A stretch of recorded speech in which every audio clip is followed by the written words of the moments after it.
أعوذ بالله من الشيطان الرجيم. بسم الله الرحمن الرحیم. سورۃ المؤمن، پارہ نمبر 24. سورۃ المؤمن کا پہلا رکوع. حامیم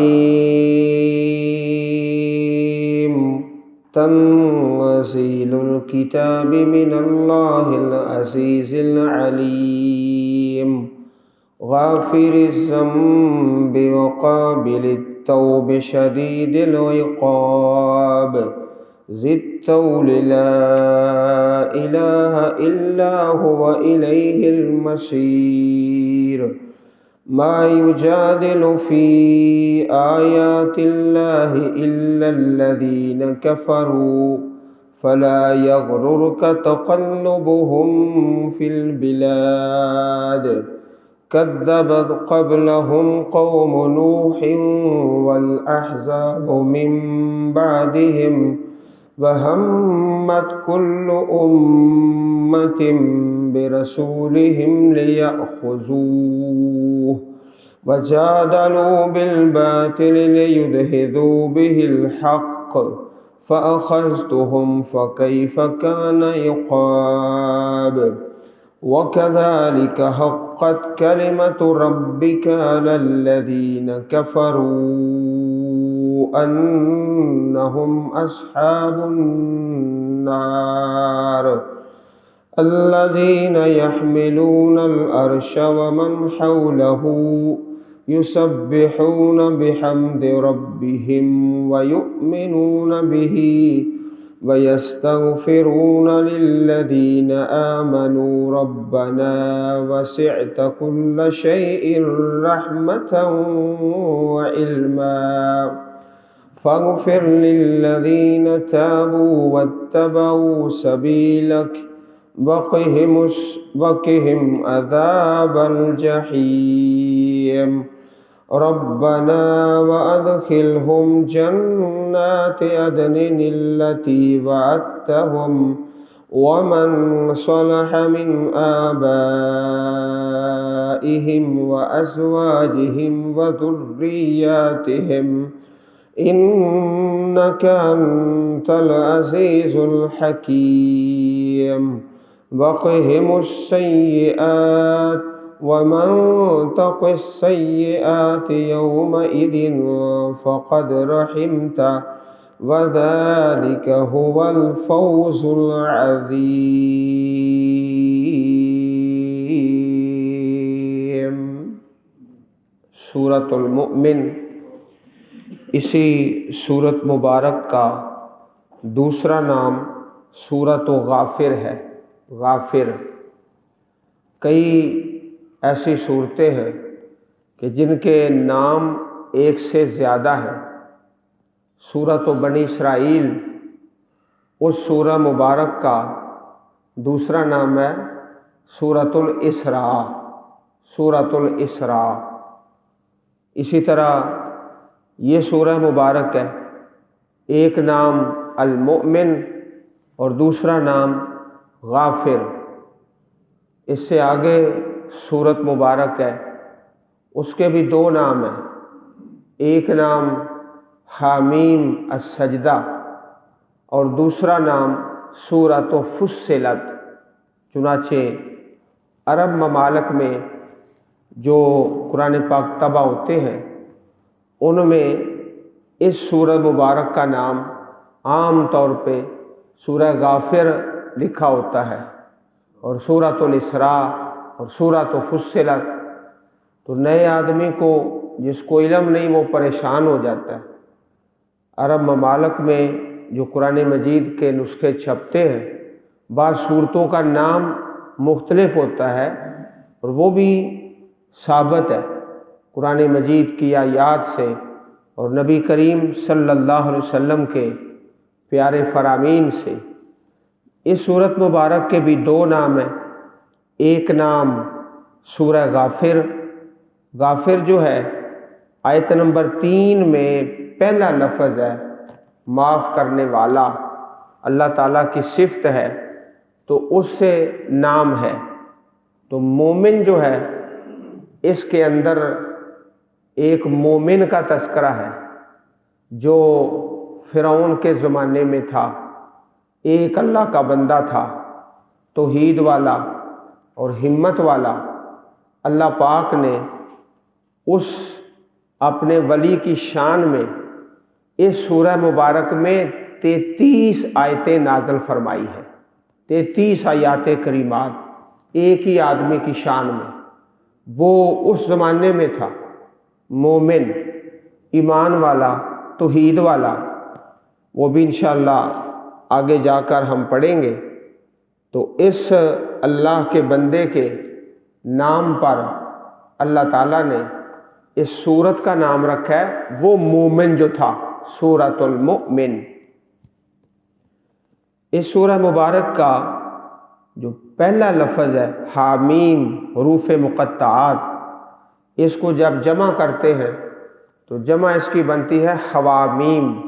یہ کل 7 صورتیں ہیں، 7 اسی ایک لفظ سے شروع ہو رہی ہیں، حامیم، پھر آگے حامیم، پھر حامیم، پھر 7 صورتیں۔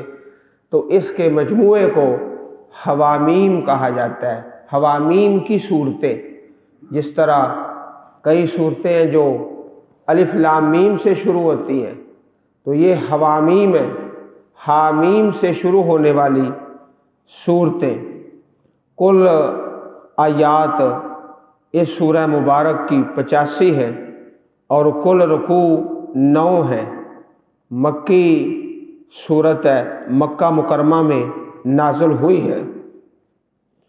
اور یہ جو لفظ پہلا ہے حامیم، اس کی بڑی فضیلت ہے۔ نبی علیہ الصلوۃ والسلام جب صحابہ کے ساتھ جہاد میں ہوتے تو اس لفظ کا شعار بنایا جاتا۔ شعار خاص لفظ جو ہوتا ہے جسے ہم اپنی زبان میں کوڈ ورڈ کہتے ہیں، خاص لفظ۔ تو خاص لفظ جو صحابہ کے درمیان چلتا وہ یہ تھا، حامیم لا ینصرون، حامیم لا ینصرون، نہیں وہ مدد کیے جائیں گے، کافر کفار ان کی مدد نہیں ہوگی۔ یہ لفظ چلتا تھا صحابہ کرام میں بطور شعار، حامیم لا ینصرون۔ رات کو جہاد میں اور دن کے وقت بھی۔ سنن نبی داؤد حدیث نمبر 2597 اور جامع ترمذی حدیث نمبر 1682۔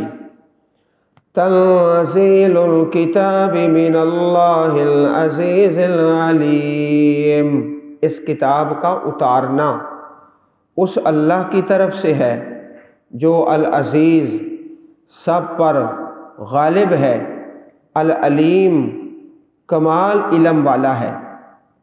پہلی جو آیت کریمہ اس سے پہلے سورہ زمر میں، اس میں ایک لفظ کا فرق ہے، وہاں ہے تنزیل الکتاب من اللہ العزیز الحکیم، ایک لفظ۔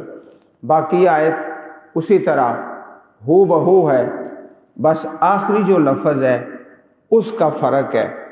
غافر الذنب وقابل التوب شدید العقاب ذی الطول لا الہ الا ہو الیہ المصیر۔ یہاں اللہ تعالیٰ کی 6 صفتیں، 6 صفات اکٹھی مرکب اضافی کے طور پر، غافر الذنب، قابل التوب، شدید العقاب، ذی الطول، ہم اسے اپنی درسی زبان میں کہتے ہیں مرکب اضافی، 2 لفظ جوڑ کر۔ تو پہلی صفت اللہ تعالیٰ کی العزیز، کہ وہ سب پہ غالب ہے۔ کفار کہتے کہ یہ کتاب اللہ تعالیٰ کی کتاب نہیں، تو فرمایا اس کتاب کا اتارنے والا وہ ہے جو العزیز، سب پہ غالب ہے، ہر کام کرنے کی اس کو طاقت حاصل ہے۔ دوسری صفت یہ بیان ہوئی العلیم، ہر چیز کا علم رکھنے والا، ہر چیز کو جاننے والا۔ اس سے آگے اللہ تعالیٰ کی رحمت پہ قربان جائے، صفتیں دونوں قسم کی بیان فرمائیں، معاف کرنے کی بھی اور پکڑنے کی بھی، لیکن سینکڑوں بار وضاحت کی کہ پہلے جو صفتیں آتی ہیں وہ معافی والی آتی ہیں، رحمت والی۔ غافر الذنب وقابل التوب، یہ دو صفتیں معافی والی۔ پھر آخر میں شدید العقاب، یہ بعد میں جو سزا والی صفت ہے وہ بعد میں ہے۔ یہ اللہ تعالیٰ کا اور قرآن کریم کا بڑا محبت کا انداز ہے۔ سو بھائیوں، کئی دفعہ آپ سے عرض کیا، خوشی کی خبریں اور نیکی کی خبریں ان کو مقدم رکھیں، اور شر کی اور صدمے کی اور تکلیف کی ان کو مؤخر کر دیں، اور خوشیاں بکھیریں اور خوشیوں کو تقسیم کریں۔ اور یہ باقاعدہ ایک مسئلہ ہے، ادخال السرور، اللہ کے بندوں کو درمیان خوشیاں تقسیم کرنا۔ اب آپ توجہ فرمائیں، تیسری صفت غافر الذنب، معاف کرنے والا، گناہ بخشنے والا۔ ذنب گناہ بخشنے والا ہے، معافی مانگو معاف کرتا ہے۔ وقابل التوب، اور توبہ کو قبول کرنے والا۔ یہ چوتھی صفت ہے اللہ تعالیٰ کی جو یہاں بیان ہوئی ہے، توبہ قبول کرتا ہے۔ پانچویں صفت شدید العقاب، سخت پکڑ والا، سخت سزا والا۔ اگر کوئی سرکش ہے، نافرمان ہے، تو اس کی پکڑ بھی بڑی شدید ہے۔ اور سادہ لفظوں میں کئی دفعہ عرض کیا گیا کہ اللہ تعالیٰ کے احکامات کو ہم مان جائیں تو خیر ہے، اگر نہیں مانتے تو اس کو منانے کا بڑا طریقہ آتا ہے، وہ منوا لیتا ہے اپنی باتیں۔ ذی الطول، یہ چھٹی صفت ہے جو یہاں بیان ہوئی ہے، چھٹی اور آخری، بڑے فضل والا ہے، بڑے فضل والا ہے۔ اب وہ حدیث مبارک جو کئی دفعہ آپ بھائیوں کے سامنے پیش کی کہ اللہ تعالیٰ نے اپنی رحمت کو غالب کیا ہے اپنے غصے پر، چنانچہ حدیث مبارک ہے لما قضى اللہ الخلق، اللہ تعالیٰ نے جب مخلوق پیدا فرمائی، کتب فی کتابہ، تو اپنی کتاب میں لکھا، لوح محفوظ کے اندر لکھا، فہو عندہ فوق العرش، چنانچہ وہ کتاب عرش کے اوپر اللہ کے پاس ہے، اور اس میں کیا لکھا ہے؟ ان رحمتی غلبت غضبی، بے شک میری رحمت جو ہے غالب آ گئی میرے غصے پر، میرے غضب پر۔ ان رحمتی غلبت غضبی، صحیح البخاری حدیث نمبر 3194۔ تو یہ 6 صفات بیان فرمانے کا مقصد کیا ہے کہ یہ کتاب جس اللہ نے اتاری ہے یہ ان تمام صفتوں کا مالک ہے۔ لا الہ الا ہو، نہیں کوئی معبود برحق مگر وہ، الیہ المصیر، اسی کی طرف لوٹ کر جانا ہے۔ ما یجادل فی آیات اللہ الا الذین کفروا، نہیں جھگڑا کرتے فی آیات اللہ، اللہ تعالیٰ کی آیات میں۔ یہ مسئلہ تو آپ بھائیوں نے سن لیا، سمجھ لیا کہ اللہ تعالیٰ بخشنے میں بے مثل ہے اور عذاب میں لاسانی ہے۔ بخشنے میں بے مثل ہے اور عذاب میں لاسانی ہے۔ اس کی پکڑ میں بھی اس کا ثانی کوئی نہیں اور بخشنے میں بھی بے مثل ہے۔ اب یہ فرمایا کہ اللہ کی آیتوں میں جو جھگڑا کرتے ہیں وہ کفار ہیں، اور یہ نشانی ہے کفار کی نشانی کہ اللہ تعالیٰ کی آیات میں جھگڑا کرنا، انکار کرنا، بحث کرنا۔ یہ جھگڑا جو ہے یہ دو قسم کا ہے۔ ایک وہ ہے جس کا حکم ہے اور شریعت میں وہ پسندیدہ ہے۔ وہ کون سا ہے؟ کہ اللہ تعالیٰ کی آیتیں کسی کو سمجھانا، ان کا فہم، ان کا شان نزول اور ان کی تفسیر اور صحیح جو پس منظر ہے اس کے بارے میں قرآن مجید میں اللہ تعالیٰ کا ارشاد ہے، وَجَادِلْهُمْ بِالَّتِي هِيَ أَحْسَنُ، جھگڑا کرو اچھے طریقے سے، طریقہ اچھا ہو۔ اچھا طریقہ کون سا ہے؟ کہ دلائل والا، دلائل کے ساتھ، براہین کے ساتھ، دلائل سے مزین ہو اور انداز میں نرمی ہو، زبان میں مٹھاس ہو اور انداز نرمی والا۔ یہ جھگڑا ایسا ہے جو اللہ تعالیٰ کو پسندیدہ ہے اور اللہ پاک نے اس کا حکم دیا ہے۔ ایک ہے جھگڑا انکار والا اور معصیت والا، کہ اس آیت کا انکار کیسے ہو سکتا ہے، اس حدیث کا انکار کیسے ہو سکتا ہے۔ یہ کفار کی نشانی ہے۔ ما یجادل فی آیات اللہ الا الذین کفروا، نہیں جھگڑا کرتے اللہ کی آیات میں مگر وہ لوگ جنہوں نے کفر کیا۔ عزیز بھائیوں، یہ سوال نہ کیا کرو کہ یہ بتاؤ کہ اگر اس آیت پر ہم عمل نہ کر سکیں، اس حدیث پر اگر عمل نہ کر سکیں تو پھر کیا ہے؟ یہ سوال کیا ہی نہ کرو، نہ والا لفظ ہی نکال دو۔ سوال یہ ہے کہ ہم نے اس پر عمل کرنا ہے انشاءاللہ، اس آیت پر، اس حدیث پر۔ اور عام ایسے ہوتا ہے کہ مولانا صاحب یہ بتاؤ اگر کوئی مجبوری ہو تو پھر عمل نہ کریں، اس سوال پر تکلیف شروع ہو جاتی ہے، پھر تیرا سوال ہی غلط ہے۔ فَلَا يَغْرُرْكَ تَقَلُّبُهُمْ فِي الْبِلَادِ، نہ دھوکے میں ڈالے تمہیں تقلبہم، ان کا چلنا پھرنا، فی البلاد، شہروں میں، شہروں میں، کبھی ایک ملک میں جا رہا ہے، کبھی دوسرے ملک میں اور کبھی تیسرے میں، کبھی ایک شہر میں کبھی دوسرے شہر میں، بڑا آنا جانا ہے اور بڑا اس کا بزنس ہے اور بڑے اس کے سلسلے ہیں، تو اس کے آنے جانے سے کفار کے اور ملکوں میں ان کا پھرنا یہ آپ کو پریشان نہ کر دے، آپ ان کی دنیاوی چمک پر کہیں پریشان نہ ہو جائیں۔ فلا یغررک تقلبہم فی البلاد، نہ دھوکے میں ڈالیں آپ کو ان کا چلنا پھرنا شہروں میں۔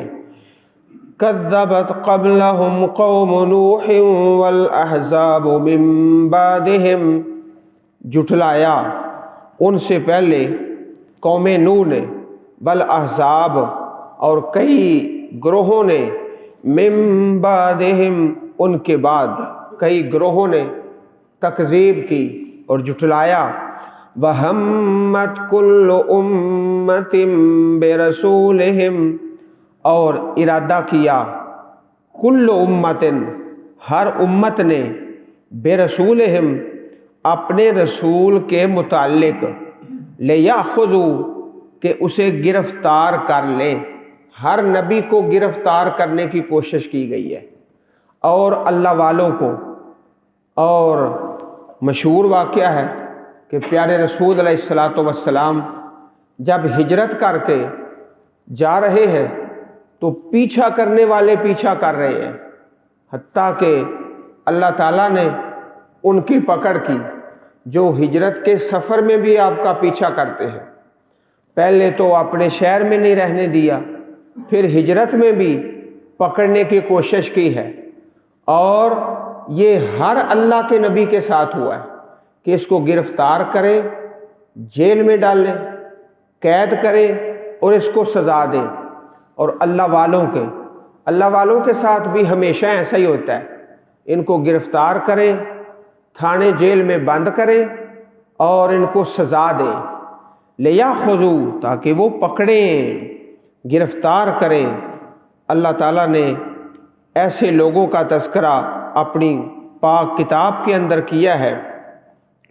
وَإِذْ يَمْكُرُ بِكَ الَّذِينَ كَفَرُوا لِيُثْبِتُوكَ أَوْ يَقْتُلُوكَ أَوْ يُخْرِجُوكَ وَيَمْكُرُونَ وَيَمْكُرُ اللَّهُ وَاللَّهُ خَيْرُ الْمَاكِرِينَ۔ اور جب مکر کر رہے تھے کافر لوگ کہ تمہیں قید کر دیں یا تمہیں قتل کر دیں یا تمہارے شہر سے نکال دیں، یہ تین قسم کے آپشن جو کفار نے رکھے، اور یہ ہر نبی کے ساتھ، حضرت نوح علیہ السلام کے ساتھ، حضرت صالح علیہ السلام کے ساتھ، حضرت لوط علیہ السلام کے ساتھ، کہ دین کی بات چھوڑ دو ورنہ تمہیں قتل کر دیں گے، شہید کر دیں گے، اپنے شہر سے نکال دیں گے، اپنی بستی سے۔ ہر امت نے ایسا کیا اپنے رسول کے ساتھ۔ وَجَادَلُوا بِالْبَاطِلِ، اور انہوں نے باطل کے ساتھ جھگڑا کیا، دلائل باطل والے، گمراہی والے۔ لِيُدْحِضُوا بِهِ الْحَقَّ، تاکہ اس کے ذریعے حق کو پھسلا دے، لِيُدْحِضُوا، نیچا کر دے، نیچا دکھلائیں اس کے ساتھ حق کو۔ فَأَخَذْتُهُمْ، پس میں نے پکڑا ان کو، ان ظالموں کو جو اللہ کے نبیوں کے دشمن تھے، ان کو پکڑا۔ فَكَيْفَ كَانَ عِقَابِ، پھر میری سزا کیسی تھی؟ عقابی، میری سزا۔ ایک ہمارے بھائی نے چھوٹا سا ایک رسالہ بھی لکھا ہوا ہے، اس کا نام ہے کیسی رہی سزا۔ یہ اس رسالے کا نام ہے، دین کی باتوں کے متعلق ہے۔ وَكَذَلِكَ حَقَّتْ كَلِمَةُ رَبِّكَ عَلَى الَّذِينَ كَفَرُوا أَنَّهُمْ أَصْحَابُ النَّارِ۔ وَكَذَلِكَ، اور اسی طرح، حقت، ثابت ہو گئی، کلمۃ ربک، تیرے رب کی بات، علی الذین کفروا، کافروں پر، انہم اصحاب النار، بے شک وہ آگ والے، جہنم والے۔ الذین یحملون العرش ومن حولہ یسبحون بحمد ربہم وَيُؤْمِنُونَ بِهِ وَيَسْتَغْفِرُونَ لِلَّذِينَ آمَنُوا۔ اللہ تعالیٰ نے اس آیت کریمہ میں ایک بہت بڑی دعا کا تذکرہ کیا ہے، اللہ تعالیٰ کے فرشتوں کی دعا، اللہ کے فرشتوں کی دعا، اور یہ باقاعدہ ایک مضمون ہے اور ایک کتاب ہے۔ کتاب کا نام کیا ہے؟ فرشتوں کی دعا پانے والے، اللہ تعالیٰ کے فرشتوں کی دعا پانے والے۔ اور حدیث پاک میں آتا ہے کہ جب کوئی بندہ اپنے کسی دوسرے بھائی کے لیے دعا کرتا ہے اس کی غیر حاضری میں، یہ بڑی عظیم دعا ہے، اللہ تعالیٰ کو یہ بڑی پسند ہے۔ اور الحمدللہ ثم الحمدللہ، عزیز بھائیوں، آپ کے سامنے تھوڑی اور غیر حاضری میں زیادہ، خاص کر سفر میں جب قبولیت کا ٹائم ہوتا ہے، آپ سب کے لیے دعا کرتا ہوں، اے اللہ ہمارے ساتھیوں کی دنیا بھی بہتر کر دے، آخرت بھی بہتر کر دے، جہنم سے آزاد کر دے، جنت کا وارث بنا دے۔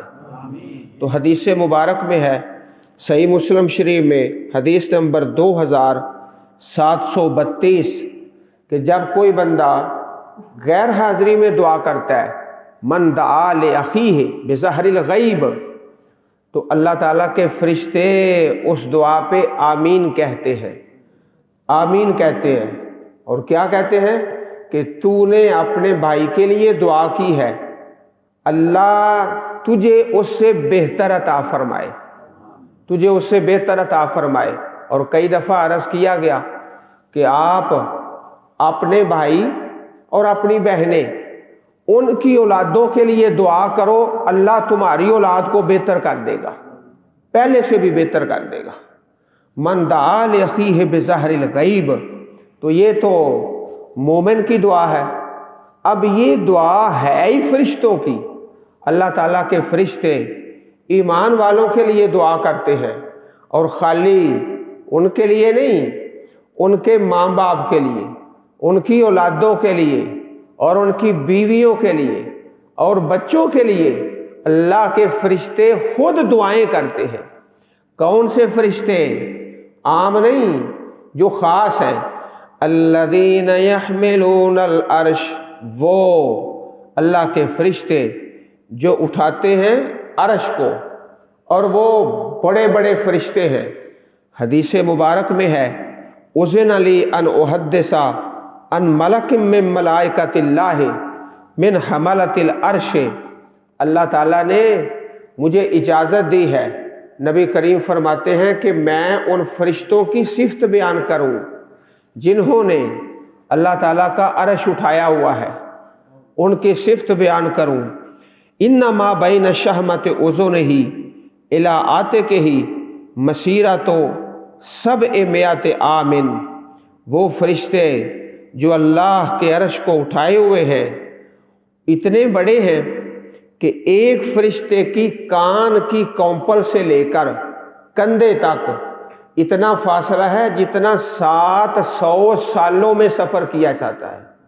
سبع مئۃ عام، 700 سال، اتنا اللہ تعالیٰ کے وہ فرشتے جلیل القدر ہیں جنہوں نے اللہ تعالیٰ کا عرش اٹھایا ہوا ہے۔ سنن نبی داود حدیث نمبر 4727، تو وہ فرشتے ومن حولہ، اور جو اس کے ارد گرد ہیں، یسبحون بحمد ربہم، تسبیح پڑھتے ہیں اپنے رب کی، سبحان اللہ سبحان اللہ و بحمدہ، تسبیح پڑھتے رہتے ہیں۔ وَيُؤْمِنُونَ بِهِ، اور ایمان لاتے ہیں اللہ پر۔ وَيَسْتَغْفِرُونَ لِلَّذِينَ آمَنُوا، اور معافی مانگتے ہیں ایمان والوں کے لیے، ایمان والوں کے لیے۔ کیا کہتے ہیں اللہ تعالیٰ کے فرشتوں کی دعا؟ رَبَّنَا وَسِعْتَ كُلَّ شَيْءٍ رَحْمَةً وَعِلْمًا، اے ہمارے پروردگار تو وسیع ہے ہر چیز سے، رحمت میں اور علم میں، رحمت بھی زیادہ علم بھی زیادہ۔ فاغفر للذین تابوا، تو معاف کر ان کو جنہوں نے توبہ کی، واتبعوا سبیلک، اور تیرے راستے پر چلے، ایمان والے، ایمان والوں کے لیے دعا۔